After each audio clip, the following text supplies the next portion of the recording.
And then it's boot camp. It's boot camp for future Jewish leaders. I'll be damned if these people will not be in Jewish federations afterwards, leaders of their synagogues, leaders, people who are involved in every single Jewish organization. They'll establish their own Jewish organizations. Hey, Jonathan, how are you? Zvika, how you doing?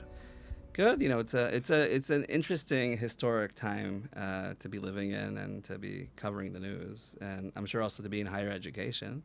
It's a huge challenge, and I think part of our best therapy is being able to take care of these fantastic students on campus. I think in general, just doing something that you feel is making a change when there's a crisis, right, helps you get through it. I feel privileged, actually, that instead of having to go to a psychologist every day, we actually get to do things, on behalf of the State of Israel. Right. And it really, by being busy doing all this stuff, it keeps our mind on the ball. Right. So maybe we'll start in short. You were born and raised? I was born in London. Really? I was raised in Southern California amongst other people. Okay. Went to a high school called Edgewood High School with 5 Jews in the school. Okay. Some anti-Semitism, a few fistfights. Okay. Even way back then. But they were mainly from white supremacists. Okay. Yeah. So yeah, I was never embarrassed of my Jewishness, even way back then. Right. You could tell. And then when did you make aliyah? I made aliyah in 1969. Okay. During the 1-year program of the Hebrew University. Wow. I had been a student at Columbia University, came here on my junior year abroad. My roommate, named Gafni, a student of geology, was a paratrooper. Okay. And every Shabbos, he took me to the old city to show me where they liberated. And at the end of my junior year abroad, I jumped ship and made aliyah and completed my BA at the Hebrew University.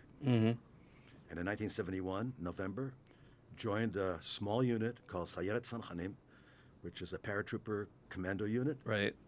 And Shaul Mofaz ended up being my MP. My first MP was Nechemia Tamari, the former general of blessed memory, Nechemia Tamari. Then Shaul Mofaz, and today Shaul Mofaz is my neighbor. Oh, wow. In Yair. Okay. Okay, that's a very quick biography, but I think it's interesting. So, and then you basically established, right, I think pretty much, and have been leading the international school at IDC in Herzliya. How many years? 30, I was blessed 20 something years? I was blessed by the fact that Professor Reichman headhunted me. Okay. Out of another major subsidized university, as opposed to ours, and asked me... Like a state... like a state-funded university. Yeah, exactly. Where I was working in external relations. And Professor Reichman one day called me in on a Friday. He said, bring your wife. I'm going to make you an offer. He did. That is smart. Yeah. Because you don't have to say, well, I have to speak to my wife. Exactly. Right? He saved a whole stage. Well, that's why he's the academic that is smart. Entrepreneur of Israel. The academic entrepreneur of Israel. But basically, back in 2002, he gave me the opportunity of telling me that I have a challenge. Let's build an international university. We began with 30 students. We're now 2,400. Right. So we've had a lot of fun. Right. And how many alumni? Thousands. Okay. Thousands upon thousands of alumni by now. Wow. That's crazy. All over the place. So it's very interesting. We're almost 2 years into this war. When it began, there were those Israelis or Jews around the world that felt an existential threat. Really, it was for the first time, I think, since 1948, where people were actually afraid the state of Israel would cease to exist, or situations like that.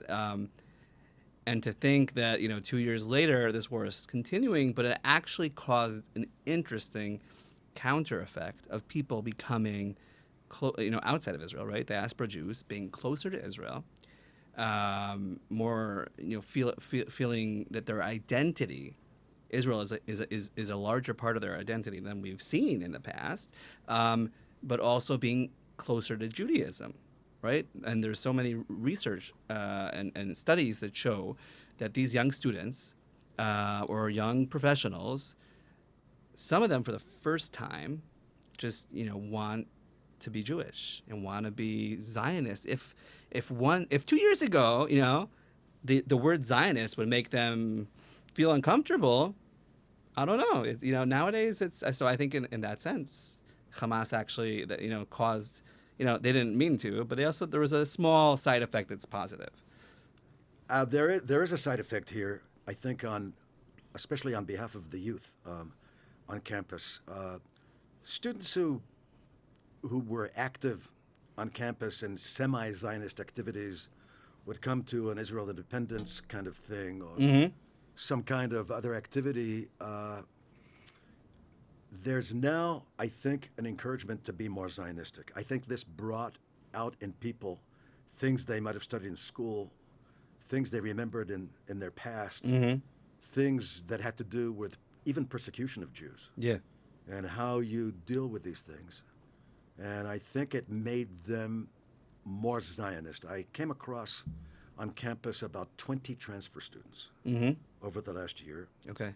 Each one went through a certain trauma. Wow. One in Barcelona, one at the University of Washington, one at the University of Denver, a number from Rutgers, a number from Ohio State, and a number from NYU. And each one has their personal story. I won't go into all of them. But give us a taste of what these students have I gone can give through. you, one of the worst cases that I came across is a student who had a roommate of another ethnic background, which was not Jewish, but which was very, let's say, pro-Palestinian. Okay. Okay? And this roommate, after October 7th, decided to complain to the security police on campus, accusing this Jewish girl of wanting to murder her with a kitchen knife. Oh my God. Okay. And so this young woman found herself interrogated by the security police and guilty before proven innocent. There's organizations like that. We've run into people like that where you're guilty before proven innocent. We know some of those guys. And the security police of this specific university were exactly that. Oh wow. Okay. And so therefore they moved her into So lots of publicity. And they whatever. moved her into a more faraway dorm. The ethnic student shamed her on the internet. Wow. Together with the Free Palestine movement on that campus. This young woman practically had to hire a lawyer while she's being interrogated by these individuals. This goes on for months until they close the case. Let alone, I'm sure she was experiencing threats or abuse from other people. She was experiencing threats and abuse, and this young woman in the middle of the year turned to me together with her dad, and it took me exactly 5 seconds to solve her problem, because basically we could act like in biblical times, where they had cities of refuge. This is a city of academic refuge under fire. Right. Wow.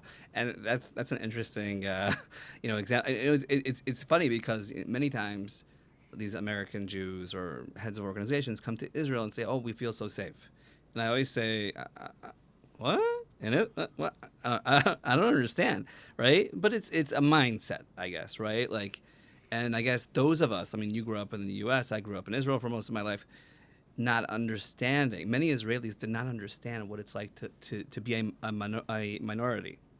And after October 7th, understanding that this killing and murder, etc., came from a religious and anti-Jewish or anti-Semitic attitude, causes Israelis to suddenly be like, wait, but we're Israeli. Like, we may be Jewish, but like, Yeah. you know what I'm saying? Like and okay, so there's that girl who had to literally escape, right? And when you go around the U.S. nowadays, and you've been doing this for decades, right? You've been on campuses. Right.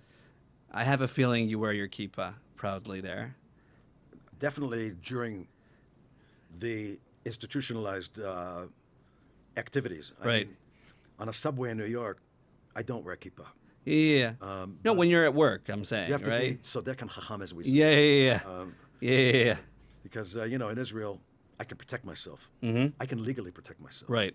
In Israel, if someone tries to murder me, I can neutralize them legally. But overseas, I have to be careful, also for my own physical safety. So if I'm in Berlin or if I'm in Paris, or if I'm in London. You have to be careful. And you also don't want to pick a fight.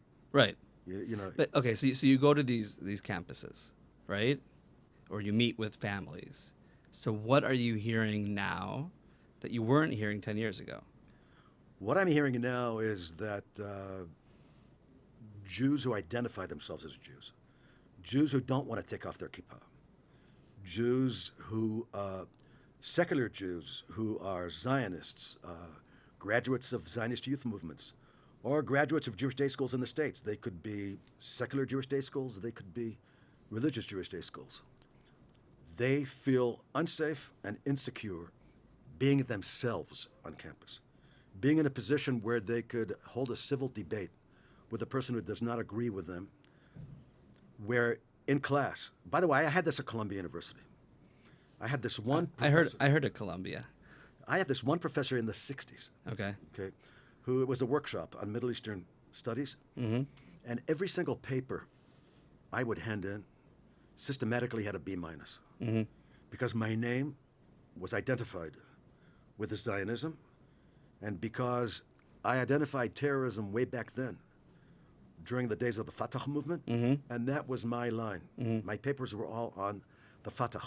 And it wasn't popular to... This Jewish professor Yeah. penalized me, but then many, many years later, I had a student from a major university in New York. She happens to be Shomer Shabbat Frum young woman. She wanted to do a master's degree at Reichman University, and she insisted on meeting me with her mom in New York. Okay. And I don't usually meet moms with their daughters in New York. I usually tell them, look, you send your transcript in, you're interviewed by the professor, Right. et cetera, et cetera. You et don't cetera. mix. But here, they insisted. So they came to see me. And the young woman puts a transcript out on the table. Everything is an A, except one B-. And it's exactly what happened to me at Columbia. I like saying, this is like 30 years later. Was this the same? No, it wasn't the same professor. This was, my professor was at Columbia. This was at a place which is known as NYJew. Okay. Okay. But I won't mention. not very different nowadays. It's not very different. And this professor, not of her ethnic background, Okay. penalized her. Really? So the first thing So it was the same, basically the same reason in a sense. But I had some for fun, the B-. actually. But I had some fun. If we talk about the city of refuge and the Zionism, I took out my pen, I crossed out the B-. I put in an A, and I said, for me, you have an A in this class. And basically, you now have all A's.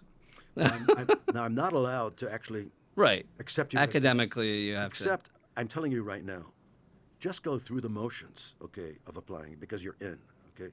You didn't hear this from me, okay? It just so happens that Professor Boaz Ganor, who's now the president of the university, this young woman wants to study counterterrorism, so Okay. he's also my friend.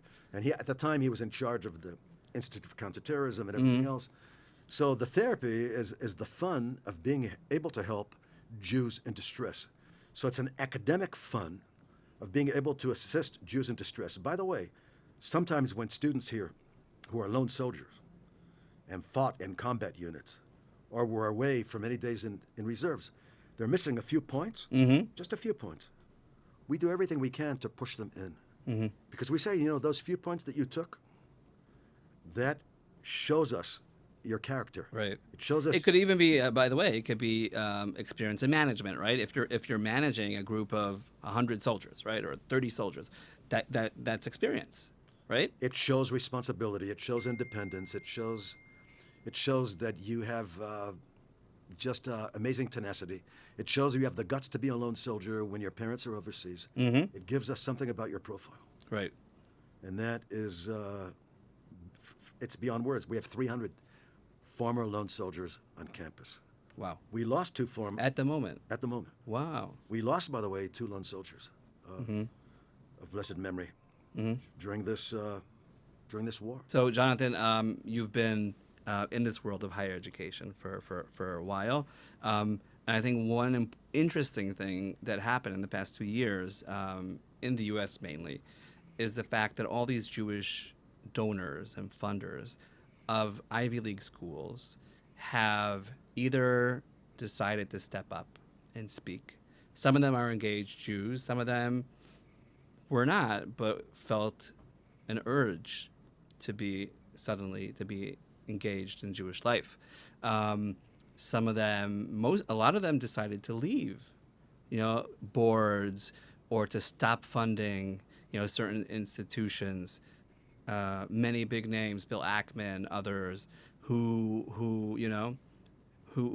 are alumni of that school, who wanted to support where they went to school, but now no longer believe in it. And I wonder how you see this, because as you said, even in your previous job, you did, external relations, etc., which means fundraising, I assume, Yep. right? So how do you see this, and where do you think this is going? I think that the best answer for our own therapy and for the therapy of those who pulled out of major universities in the States due to their frustration and due to the fact that they couldn't live with the fact that they were supporting universities which were being vehemently anti-Semitic, and it just went totally against their mission statement. I believe that very well-to-do Jews in the United States, billionaires like you mentioned, and other people, this is a great time to step up to the plate and create scholarship programs for students who want to come to Israel on a full-time academic basis. I don't mean Havana Gila programs over the summer of folk dancing, Right. Or going on Gadna, or introduction to the Yiddish language Right. Over the summer in some place. I mean full academic degrees in Israel taught in English. Now at my university I have 2,400 students at any given time from 90 different countries studying for full academic degrees.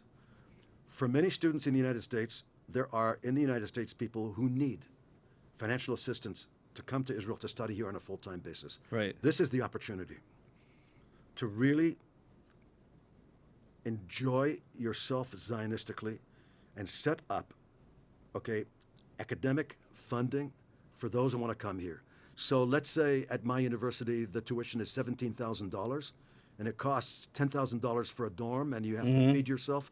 So you're going to need $35,000, Right. to be able to function. And how much would be a year in Columbia or Harvard? Like, 3 times as much. okay. 3 times as much. And here, if someone stepped up to the plate and decided that we will now have $15,000 scholarships, if someone stepped to the plate and spoke to me and said to me tomorrow, I can fund 200 people for $15,000 each, I can find individuals from the United States who would not have come to Israel otherwise if this scholarship didn't exist. So we could create an added value of 200 more people. Okay? Now, out of these 200 people, out of these 2,400 people who study here, 1/3 come from the States, 1/3 come from Europe, 1/3 come from other countries. 60% end up making aliyah. The other 40% who go home become ambassadors for Israel. They will be the ones. Because it's not a few week program, or you're saying camp, right? I mean, it may feel like camp sometimes, but at the end of the day, right? You have a exactly. diploma, but it's 3 years, right? 3 years to Or weigh 4, depending. 3 years to weigh the assets and the liabilities of the state of Israel and what it is. 3 years to sometimes run to a shelter Yeah. and feel really independent. Or many times running to a shelter. Or many times, but feel responsible and feel independent. 3 years to decide that maybe I want to make aliyah. Or 3 years to decide on where my graduate studies are going to take me. Some of the graduate studies can take place at our university or other universities in Israel. Other graduate studies can take place overseas. But 3 years to weigh this stuff, to also learn some Hebrew, by the way, which you can take as an elective course. And then it's boot camp. It's boot camp for future Jewish leaders. I'll be damned if these people will not be in Jewish federations afterwards, leaders of their synagogues, people who are involved in every single Jewish organization. They'll establish their own Jewish organizations They'll also. establish their own, and they'll become donors in the future. I mean, this area of Silicon Valley has hundreds upon hundreds of our graduates who establish companies there. I encourage them, to become philanthropists, and I encourage them to never forget that they came from the state of Israel, where they came from, Right. and to be very, very active in their Jewish communities. In a time, by the way, when the Jewish community feels abused by many of the people who thought were their friends. Mm-hmm. They thought were their friends.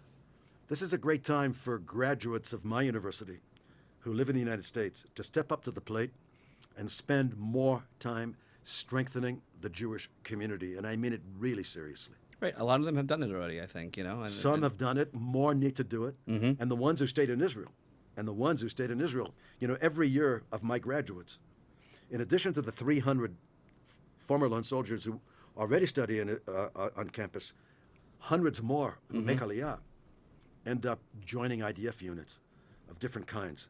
So they become very imbued with what's going on around here. And if there's anyone that I'm upsetting overseas, okay, by saying What that, did you say? What aliyah? What No, would you say to upset you people? know, sometimes some of the universities Okay. overseas Are saying, tell us, "Oh, don't." tone down on your Zionism, Okay. tone down on being an Israeli, keep a low profile. Mm-hmm.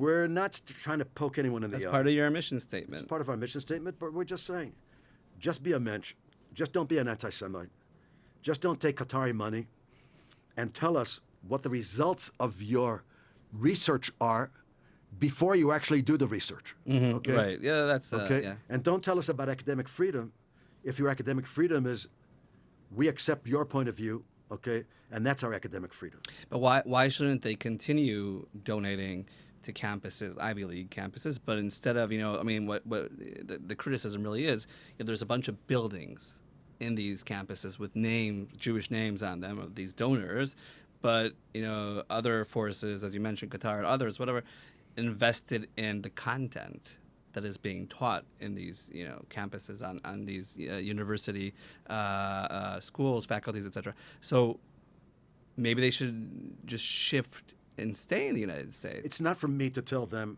where to donate their money, but they need to feel very comfortable about where they donate their money. Right. And I wish it was only... And know what the ROI will be, right? A lot of them want impact. Look, I wish it was only to buildings. Mm-hmm. I know a number of Jews in the United States who also donated to content at Ivy League universities, thinking that they're being nice guys, Right. and thinking that they're coexisting now, and people will respect them, and They're part of the big, I don't know, the club.